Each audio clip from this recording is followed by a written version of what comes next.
एक छोटे से गांव में हरी भरी पहाड़ियों के बीच नानी नूरा नाम की एक दयालु और समझदार बुजुर्ग महिला रहती थी। उनका घर गांव के किनारे जंगल के पास था। नानी हमेशा मुस्कुराती थीं और उनके चेहरे पर हंसी और प्यार की लकीरें साफ दिखाई देती थीं। हर दिन उनके घर से ताजी रोटी की खुशबू उठती थी जो पूरे गांव में फैल जाती थी। नानी का घर हमेशा गांव के बच्चों से भरा रहता था। बच्चे हर दोपहर उनके घर इकट्ठा होते उनकी कहानियां सुनने के लिए। नानी की कहानियां जादुई होती थीं, जिनमें बोलने वाले जानवर, दूर दूर के देश और साहसी नायक होते थे।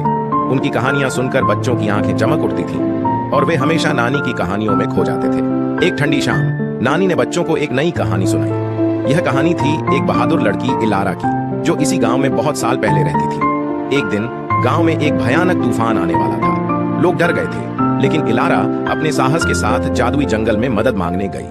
वहां उसने एक प्राचीन पेड़ से मदद ली, जिसकी शक्तियां गांव को बचा सकी। जब नानी ने यह कहानी सुनाई तो बच्चे मंत्रमुग्ध होकर सुन रहे थे। उनके मन में तूफान, अंधकारमय जंगल और इलारा की बहादुरी की छवि बन रही थी।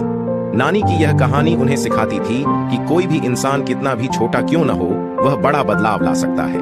बच्चे नहीं जानते थे कि इलारा की यह कहानी असल में नानी नूरा की अपनी कहानी थी, जब वह युवा थीं और उन्होंने बाढ़ के दौरान गांव को बचाया था। लेकिन नानी को यह बात बताने की जरूरत महसूस नहीं हुई। उनके लिए सबसे महत्वपूर्ण यह था कि उनकी कहानियां बच्चों के दिलों में बस जाएं और वे उन्हें जीवन भर याद रखें। नानी का घर गांव के लिए हमेशा एक जगह बना रहा, जहां प्यार, हिम्मत और अच्छाई की कहानियां गूंजी। बच्चों की हंसी और नानी की कहानियों ने उस गांव को हमेशा जीवंत बनाया।